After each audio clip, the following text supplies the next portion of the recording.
Welcome to Double Drivel, an NBA podcast.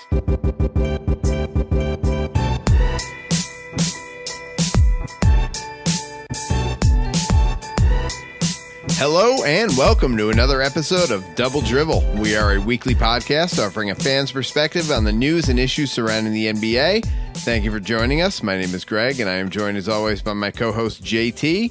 You can find us on Twitter at Double Dribblers or email us at doubledrivelpodcast@gmail.com. JT, what up, my friend? Not too much, Greg. It's so nice to be talking with you again. Where have you been? It seems like you've been somewhere else lately. Yeah, I had the holiday. I host Thanksgiving, and then we had a little family trip to Germany for a dance competition. Yeah. Who's you're? I am also known as the Lord of the Dance. God. The Lord of the Dance is what they call me. I have, yeah. So there's a lot of things you don't know about me, and one of them is I guess so. my German folk dancing that I do. It's very important to me, but I'm very private with it. So all right, yeah. I mean, that's incredible. What is the best thing about Germany? My favorite thing is the food. There's a lot of great food, and the people are very nice, and you can drink almost anywhere. Actually, I don't know of a place you can't drink because I don't really know the laws or the language well enough to know where the limits are. But I know that I drank in a grocery store, just walking around up and down. Inside, I walked in with a beer from outside, drank it walking up and down the aisles of that grocery store, and checked out with that same beer, and no one even blinked or looked at me or really cared in the least. Amazing. Just a strange, amazing place. But from what I understand, there was a lot of strange, amazing stuff here during the time since we last spoke. Lavar Ball and Donald Trump went head-to-head. Ray Allen had some, we'll call them issues. And there's a story about someone that we loved growing up, a really big guy, Manute Bol. But we're going to start with the heavyweight matchup of Lavar Ball and Donald Trump. So you had the best little line here in the notes that it's a federal level Twitter beef, and it really was. So why don't you go over a little bit why they're fighting? Yes, sir. So, Greg, we have the President of the United States who recently took a trip to China. A planned trip, as they do. The presidents, they travel and they wheel and deal. This is coming on the heels of 3 young UCLA basketball players who were arrested for shoplifting in China. We discussed it on, I think it was last week's show. Committing a crime in China, Greg, which might shock you, is actually a big deal, and they actually will throw you in jail for a really long time for things that you might consider trivial here. So if you had told me that people still got their hands cut off in China for Aladdin stealing, style. I'd believe it. I'd believe it 100%. Absolutely. So these 3 kids, it was like a high-end retail shop that was attached to the hotel, and they swiped some watches. They got caught. They got arrested, and we were kind of on hold for a minute, and then they got released. And then the president started speaking about how that release came to be, and he says that he had to have a conversation with the powers that be in China, and he had to, essentially call in a favor, and then the basketball players were released. Come back to the U.S., and then they put these 3 kids up on the podium. They do a press conference at UCLA, and they ask them... Looked like a hostage video. Those kids weren't even smiling. They were saved from 10 years in prison, and they stood up there like they weren't thankful for anything or happy about anything. Very strange to me. But please, continue. Imagine you're 19 years old, and then you go from a I imagine very high end Chinese hotel to a Chinese prison to staying in that Chinese prison for a decent amount of time. And They then, were in house arrest at the hotel. They never made them actually go to the prison. That was one good little thing. well, So that, they didn't even spend any time in a Chinese prison. well, that's great. I mean, no one should. All right, so fine. Even they don't have to go there. Okay, so they come back, and then the impression that we all have is that our president was waiting for a thank you that he never got. Mr. Trump was not happy. And he felt slighted because he was never formally thanked. So he went on an offensive. Oh no, mercy me, I forget. Lavar Ball, Mr. Lavar Ball, went on Twitter and said that, in fact, the release of the students didn't have a lot to do with Donald Trump, and that Lavar Ball had some people on the ground kind of downplaying Trump's role. And it wasn't a big deal anyway. That was the worst line of it all. It wasn't a big deal, he said. And it wasn't a big deal anyway. So that's the kind of thing that gets Donnie Boy fired up, as we've come to understand. And let me pull up. Let's see if I got it here, Greg. So yeah, while you're looking that up, he is never ever going to miss something. If you were to have thanked him, if they had said any sort of thank you, he would have caught it. He would have known, and he would have replied to it on Twitter. The same way he replied to the fact they had not said thank you. So it's important to always say thank you anyway, regardless of your views. If the guy got you out of 10 years of Chinese prison, you definitely say thank you then, I think. Well, I don't think. I know. You definitely say thank you. I mean, that's like I said, it's just freaking obvious. Yeah. All right. So here we go. The original one from the president was, do you think the 3 UCLA basketball players will say, thank you, President Trump? They were so he was ready. He was just winding up. They were heading for 10 years in jail. Yeah. And this is a man who transitioned right to the 280 characters of Twitter and did not complain, did not say a word about it, just started using more characters. Always fitted into the 140, but now definitely a 280 guy without any hesitation. Yeah, I mean, we didn't need him with the extra characters. Hold on, Greg. Little lag here. It's got the next thing popping up right now. Here we go. Donald Trump from Twitter on November 22nd. Lavar, you could have spent the next 5 to 10 years during Thanksgiving with your son in China, but no NBA contract to support you. But remember, Lavar, and he keeps using his name, shoplifting is not a little thing. It's a really big deal, especially in China. Ungrateful fool. China.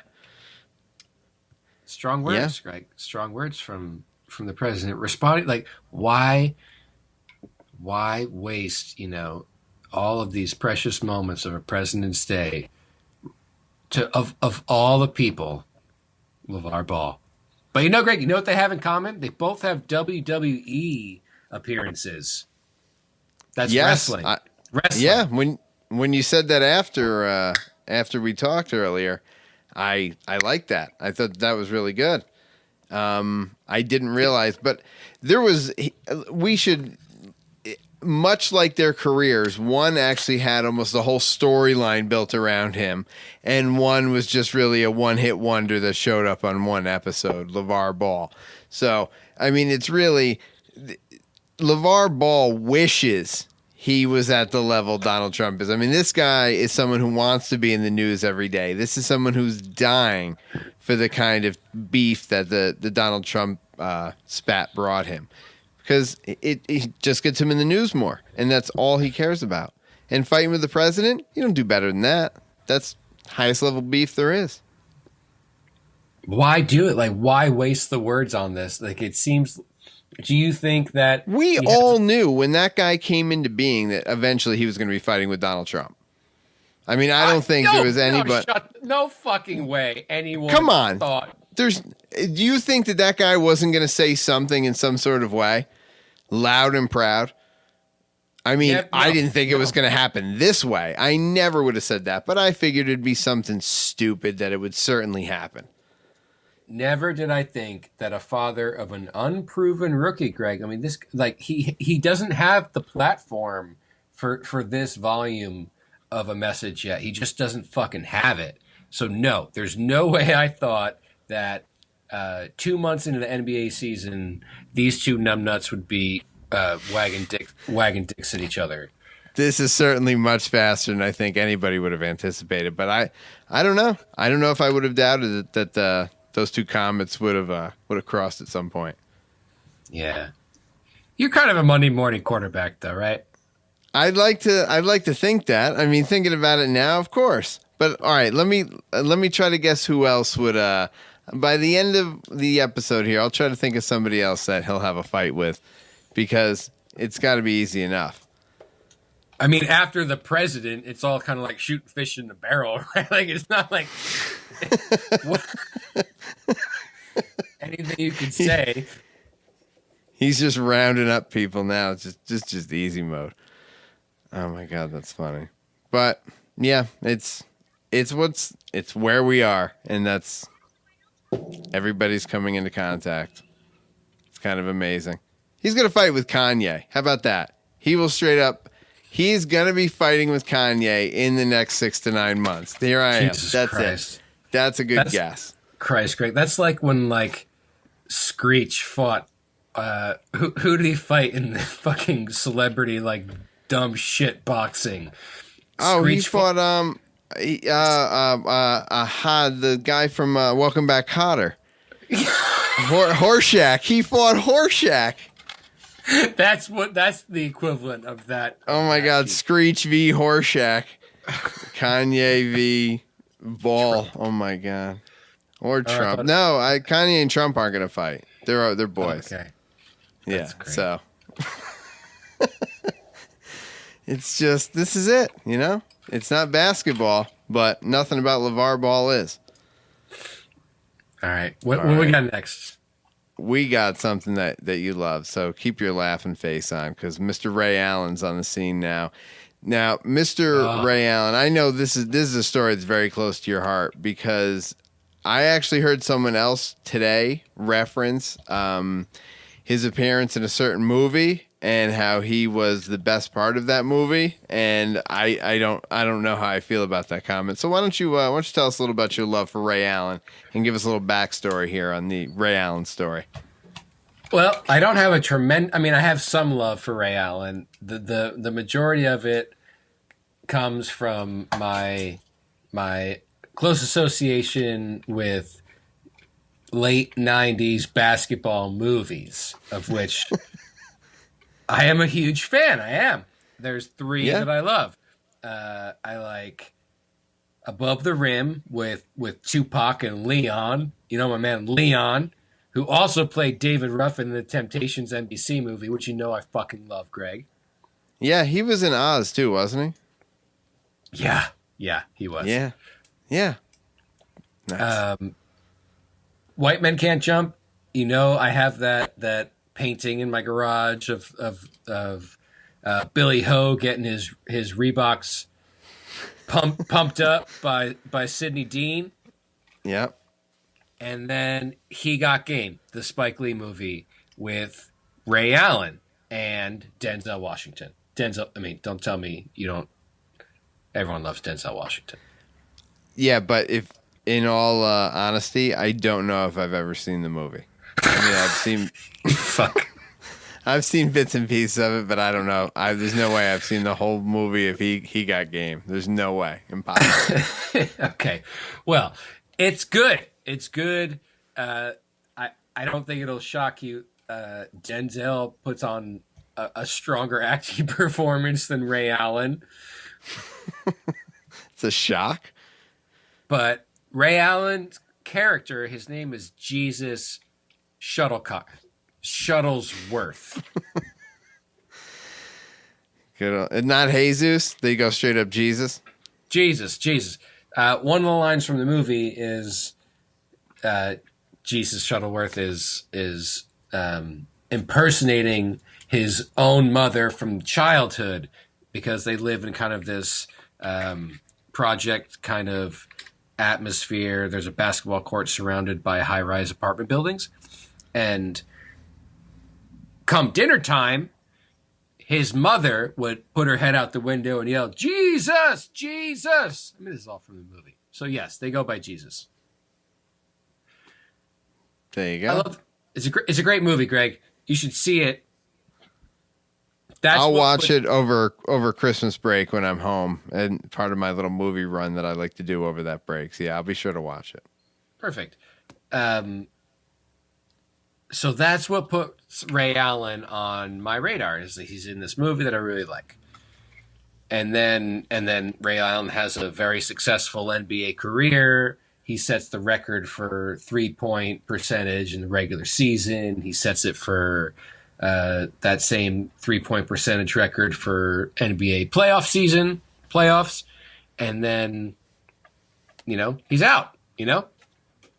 But then he pops back up in the news. Ray Allen, Greg,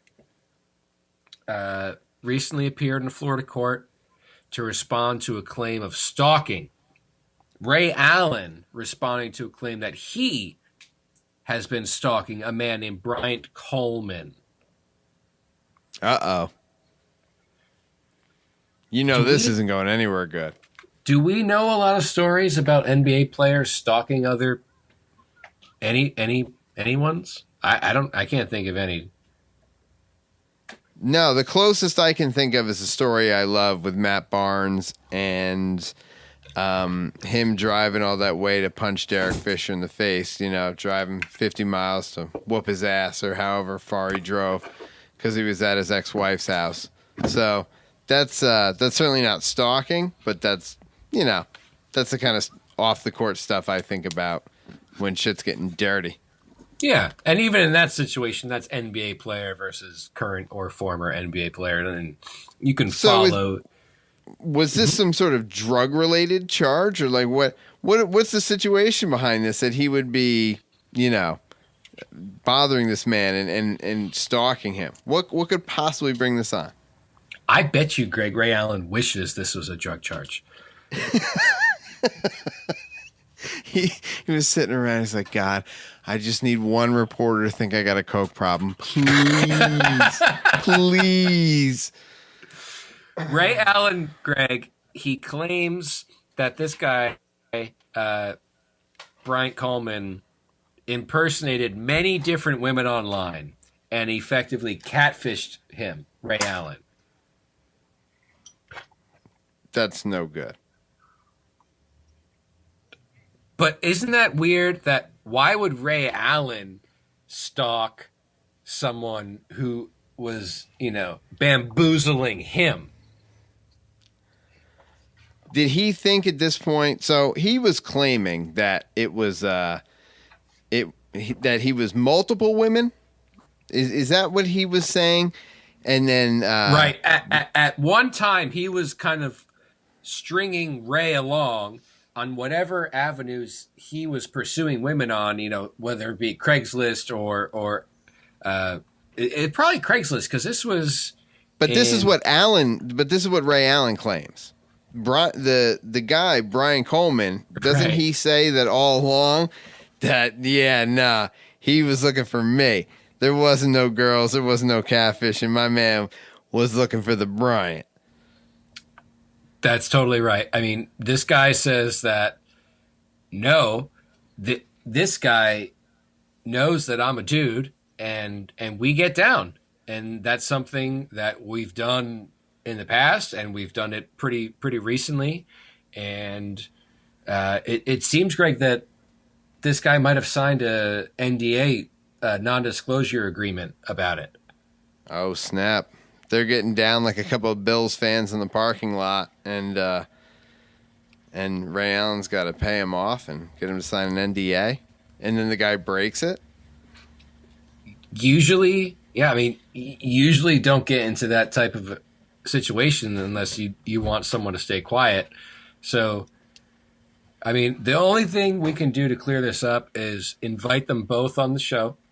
We'll just clear the air. We get them Ray Allen, both. always welcome. Brian Coleman, I'll have to try to reach out, but Ray Allen, always welcome. Always welcome. I mean, and this is a come as you are, judgment-free environment. Anyone with anything to say, Greg, they can come on and just kind of clear the air. So that invitation is out there. And Ray Allen, join us when it's convenient for you. Yeah, if you're in any sort of trouble, believe me, I'm not gonna hit you with the hardball questions. I'll give you a nice soft landing here to get a platform. So please, we'll see you when you have problems right here on Double Drivel. All right, and I will say on your behalf, thanks again, Ray. We love this story a lot, and we are going to move on to our good friend who we grew up with, a big tall fella, Manute Bol.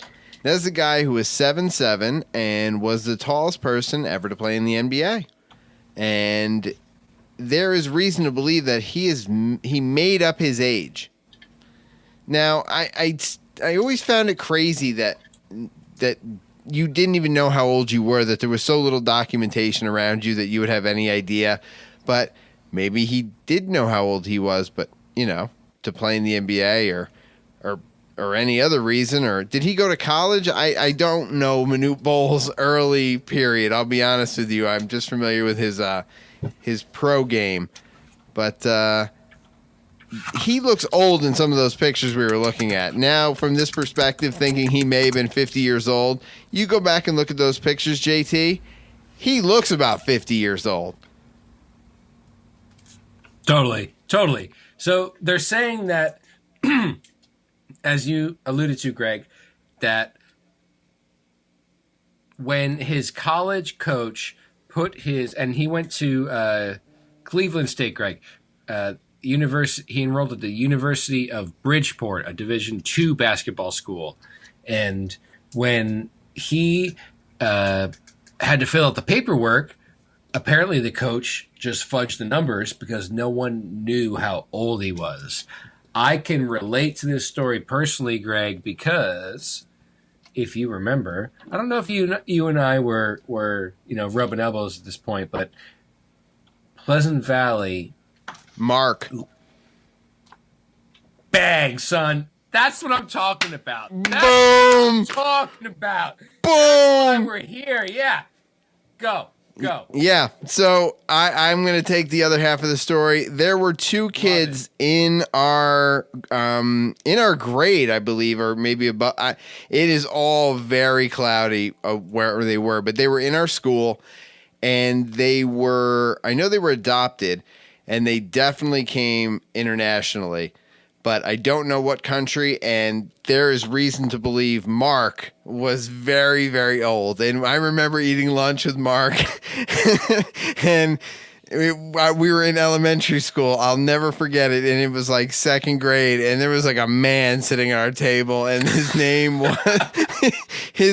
was Mark, and he was like in my class, and he was not in second grade, however old you are. He was like 13, and he had a brother who had some disabilities, and I believe he was even older because he used to yell at him like he was the little brother, and this one was much smaller, and I don't recall his name, but Joey's age also very, very cloudy. I don't think the world will ever know how old Mark and Joey were. So yes, we can really relate to this Manute Bol story. That's so great you related that back to this. It's so great. They were great people, Greg. They were great teammates. I got the opportunity to interact and spend time with both of them. He played Little League with us. And fast as fuck, Greg. So fast. Just fast as the day is long, man, like a cheetah. Just speedy. What I remember from his speed, Greg, was with his hands, he would hold them in ninja stance, like flat out. You remember that? You know what I mean by that? I kind of do. I kind of do. So like when he was running, it was like he was chopping through the air. And he was probably 5, 6, 7 years older than the rest of us. Mark and Joey, you guys, we love you. And Manute Bol kind of riding that same wavelength. They're saying he was 50 years old at the time when he was finishing up his NBA career. And that's crazy to think about that. Crazy. And the fact that he was so tall at the same time, just remarkable. Yeah, I mean, he didn't weigh, hardly anything. I mean, the guy was thin as a rail, but he was one of the first big men that would shoot threes from the outside. You remember? He used to line up behind the line all the time. And that wasn't something that people did, certainly at his size. Even still, they don't do. No. And if I remember correctly, it was a very kind of like precious shot he had that was a lot of fingertip and a lot of both elbows out, kind of, just gently putting it up there. Manute Bol. Yeah, and now his son is playing, Greg. But his son, whose name is Bol, who just who just committed to Oregon. He's going to be a Duck. There you go. He's going to have that big Nike logo on his giant Bol self. So, congratulations to the Bol family. And however old Manute is on his next birthday, happy birthday to him on that. Is he live, Greg? I don't know. I may have just wished a dead man a happy birthday.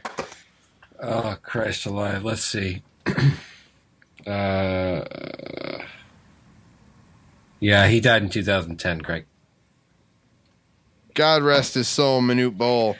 But his son really carrying the torch for the family. That's what I'm talking that's about. Good. That's good. Very good for the Bol family. So, all right. Another great episode, JT. Absolutely, Greg. Glad to have you back in the States, and yeah, it's all good. I'm glad we're back to it. Dankeschön. And we will be back next week with another episode. And in the meantime, you can follow us on Twitter at Double Dribblers, or you can email us at doubledrivelpodcast@gmail.com. Subscribe to the show on iTunes, Podbean, or Google Play. And until next week, we will see you on the internet.